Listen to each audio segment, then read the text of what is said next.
Всем привет, ребята! Меня зовут Таня, вы на канале T-Gym, и сегодня я буду вашим личным тренером. Многие из вас видели мое прошлое видео о том, как составить план тренировок в тренажерном зале для девушек. И сегодня я вам покажу наглядный пример круговой тренировки для начального уровня. Если вы никогда не были в тренажерном зале и ваша нога не ступала на беговую дорожку, если вы не знаете, с какой стороны подойти к тренажеру и как они вообще называются, если вас пугает сама мысль похода в тренажерный зал и то, что вы будете выполнять упражнения неправильно, то это видео именно для вас. Как мы говорили с вами ранее, идеальный тип тренировок для новичков и вообще для женского организма — это круговые тренировки, когда за одно занятие вы прорабатываете все мышцы. Наша с вами главная цель, новички, это в первую очередь выучить правильную технику выполнения упражнений, укрепить ваш мышечный каркас и, конечно же, выработать выносливость. На это вам потребуется в среднем 1-2 месяца, конечно же, с учетом регулярных тренировок. Очень часто бывает, что новички, переоценив свои силы, начинают тренироваться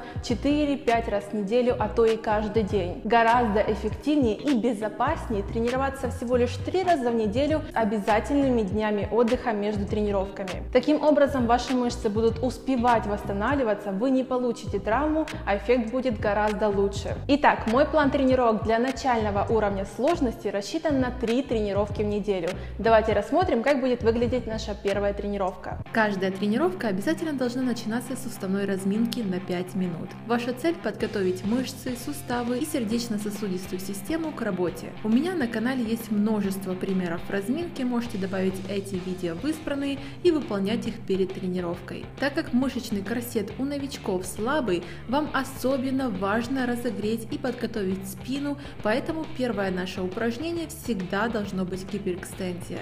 Такой тренажер можно найти в любом зале. Вам необходимо выполнить 4 подхода по 25-20 повторений. Обязательно проверяйте свое положение и технику выполнения. Край валика должен быть на тазовых костях, корпус опускаем максимально низко на 5 счетов и на 2 счета поднимаем себя вверх за счет работы поясницы и ягодиц. В верхней точке не переразгибайтесь и делайте выдох. Лучший способ научиться правильно выполнять упражнения и дать привыкнуть вашим мышцам и телу к правильному положению — это работать в тренажерах. Поэтому, если вы никогда не приседали со штангой, не нужно. Начинайте с жима платформы ногами. 4 подхода по 20-15 повторений. Постановка ног на платформе средняя. Носки в сторону, сгибание коленей по направлению с носками. Поясница плотно прижата к скамье. Убирая поручни, выжмите платформу с выдохом и на вдохе опустите вниз. Запомните, быстрее выжимаем и медленнее опускаем, чтобы прочувствовать напряжение. После жима платформы мы переходим к следующему базовому упражнению – классическим выпадам. Работаем со свободными весами, гантелями. Вам необходимо также сделать 4 подхода по 25-20 повторений. Смотрим перед собой и делаем шаг вперед. Угол впереди стоящей ноги должен быть 90 градусов, и колено сзади стоящей ноги не касается к полу. Также важно следить за спиной, она обязательно должна быть ровной, а лопатки сведены. С выдохом, отталкиваясь пяткой, встаем в исходное положение и делаем выпад другой ногой. И в следующих подходах используем уже гантели. Переходим к верху тела, крупной мышечной группе спине. Начинаем работу с упражнения тяга верхнего блока сидя. Самое важное в этом упражнении – тянуть вес не с помощью рук, а используя широчайшие мышцы спины. Старайтесь сконцентрироваться на них. С каждым подходом увеличиваем вес в блочном тренажере. Постановка рук широкая. С выдохом подтягиваем рукоятку к верху груди. Сохраняем естественный прогиб в пояснице. Кстати, не забудьте проверить описание под видео, я прикреплю ссылки на ролики с более подробной техникой выполнения упражнений. Осталось проработать грудь и трицепс. В этом вам помогут отжимания, но если вы на начальном уровне, советую начинать выполнять упражнения от скамьи. Чем выше упор, тем легче будет выполнять упражнения. Начните с 10 повторений. Корпус должен быть ровный, без прогибов в пояснице. Опускаясь вниз и делая вдох, локти разводите в сторону от корпуса. Отжимаясь, чувствуйте работающие мышцы, грудь и трицепс. Отдых между подходами в упражнении не должен быть слишком долгим. долгим. 1-2 минуты будет достаточно. Не садитесь на тренажер, ходите по залу, отдыхайте, глубоко дышите и готовьтесь к следующему подходу. Обязательно каждые 10-15 минут во время вашей тренировки пейте воду. Ну а отдых между переходом с упражнения к упражнению может быть 2-3 минуты. В окончании тренировки мы проработаем пресс, 20 повторений, 4 подхода в тренажере с упором. Новички могут поднимать ноги, согнутые в коленях. Обратите внимание на ваше положение. Держите упор на локтях и не проваливайтесь. Шея и спина должны быть расслаблены, а поясница плотно прижата. Также следите за дыханием при скручивании, выдох, и не поднимайте ноги с инерцией, концентрируйтесь на прессе. Заминка – такая же обязательная часть тренировки, как и разминка. Вы можете завершить тренировку на беговой дорожке 15-10 минут с плавным понижением скорости для понижения пульса до пределов нормы. К примеру, ваша первая тренировка была в понедельник. Мы отдыхаем после нее 1-2 дня и переходим ко второй. Мы также работаем с вами на все тело, но упражнения будут немного другими, чтобы ваши мышцы не привыкали, да и вам было не скучно выполнять одно и то же. Как и в прошлом занятии, мы начинаем тренировку с разминки. Конечно же, вы можете побегать на дорожке, но разогреть суставы и потянуть мышцы все же обязательно. Затем мы также идем на гиперэкстензию и выполняем те же подходы и повторения, что и раньше. Если у вас вдруг в зале нет этого тренажера, то можете заменить его фитболом. Просто сделайте упор ногами в стену и подложите мяч под тазовые кости. Следующее упражнение – это приседание в гаг-платформе. Этот тренажер поможет подстроить ваше тело под правильную технику в приседаниях и облегчит работу поначалу. Впервые попробуйте сделать подход без использования веса. Проверьте технику. Спина ровная с природным изгибом в пояснице. Взгляд вперед. Постановка ног чуть шире плеч, носки в сторону и колени движутся по их направлению. Убедившись в правильном выполнении, добавляйте при каждом подходе немного веса. Не забывайте, что последние 5 повторов в вашем подходе должны быть тяжелыми.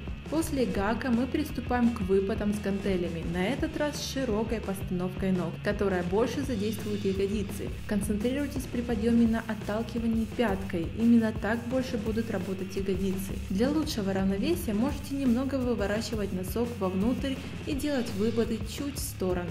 Переходим к верху, широчайший и бицепс.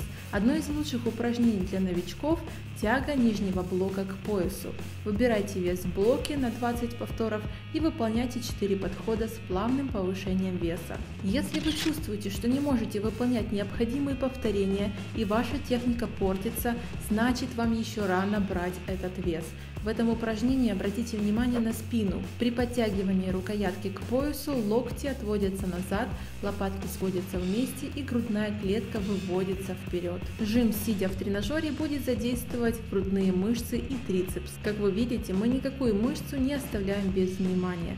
Работаем на 25-20 повторений с умеренным весом. Здесь важно положение корпуса. Небольшой прогиб в пояснице, с выдохом выжимаем рукоятки и напрягаем грудные мышцы с трицепсом. При отведении рук назад сводим лопатки и выводим грудь вперед. Мышцы пресса нет смысла слишком часто качать, все-таки кубики делаются на кухне. Поэтому напоминаю вам, что грамотная программа тренировок – это, конечно, хорошо, вы укрепите свои мышцы и уберете жировую прослойку. Но дефицит калорий и качественное питание все-таки должно быть. Это ускорит ваш результат и улучшит качество вашего тела. По вопросам питания у меня очень много видео на канале, так что обязательно проверяйте описание под видео, там будет очень много полезных ссылок. В завершении тренировки мы также не забываем про заминку на кардиотренажере. Это может быть как дорожка, так и эллипс. И добавьте немного упражнений с растяжкой мышц. Так крепатура на следующий день будет гораздо меньше и шанс получить травму будет минимален.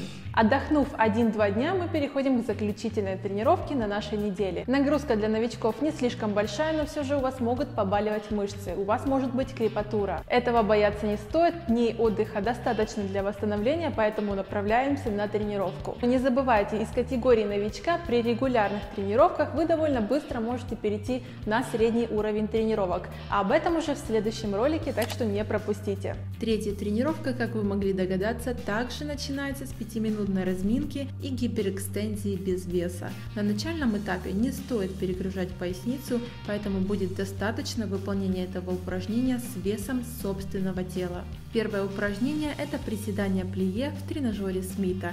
Эта конструкция поможет максимально снизить нагрузку на спину и поможет с техникой, что идеально для новичков.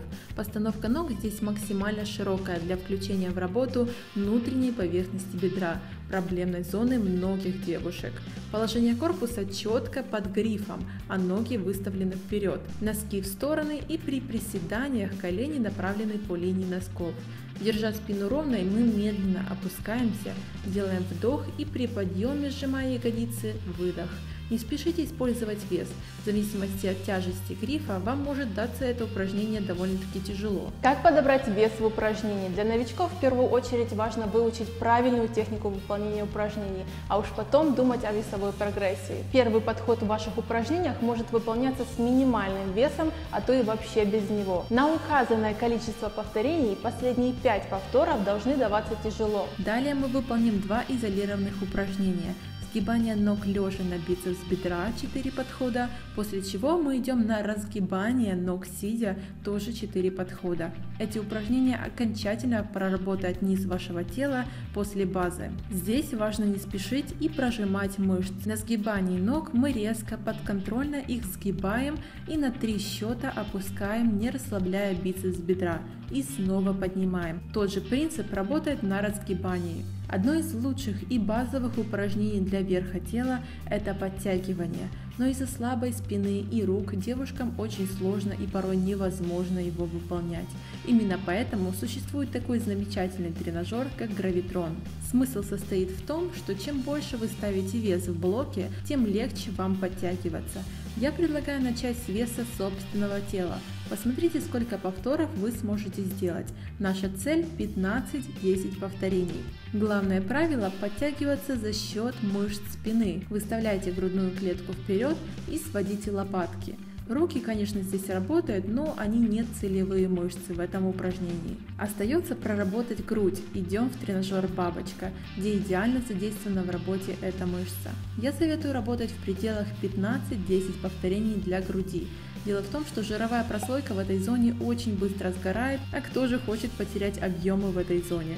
Наша цель – тонус, поэтому подбирать вес в зависимости от этого количества повторений. Техника тут очень проста. Мы также быстро сводим руки с выдохом и чуть медленнее отводим рукоятки назад. Под конец тренировки проработаем пресс скручиваниями, классическим упражнением для пресса. Лежа на коврике, плотно прижмите поясницу к полу и согните ноги. Руками придерживаем голову, но не тянем ее с подъемом. С выдохом поднимаем корпус вверх и медленно опускаем вниз. У кого-то мышцы живота очень слабые и нужно время, чтобы они окрепли, поэтому начинайте работать с 20-15 повторений. Со временем повышайте повторы до 30-25 повторений. И после пресса мы отправляемся на дорожку для заминки и растягиваем мышцы.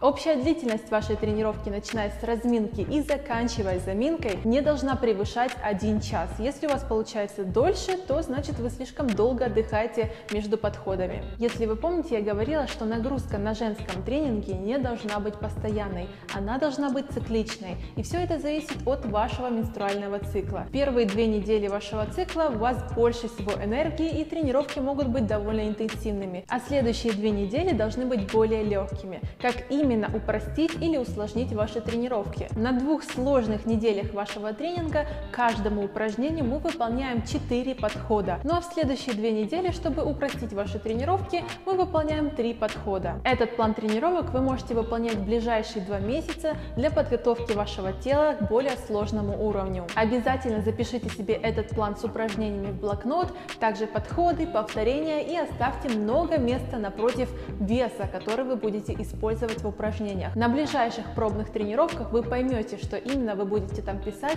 и с каждой неделей будете прогрессировать. Обязательно добавляйте этот ролик в свои избранные плейлисты, чтобы не потерять этот план. Также делитесь этим роликом в соцсетях со своими друзьями, которые также не знают, с чего начать свой план тренировок. Мне будет очень приятно, если вы поставите лайк этому ролику за мои старания. Я очень надеюсь, что я вам помогла и воодушевила вас на поход уже не в такой страшный и непонятный тренажерный зал. Обязательно Обязательно подписывайтесь на мой канал и включайте колокольчик напоминалку о следующем ролике, ведь следующее видео будет о том, как составить план тренировок для среднего уровня нагрузки. Вы же не хотите это пропустить. Большое спасибо за ваш просмотр и вашу активность. Встретимся в следующем видео. Пока!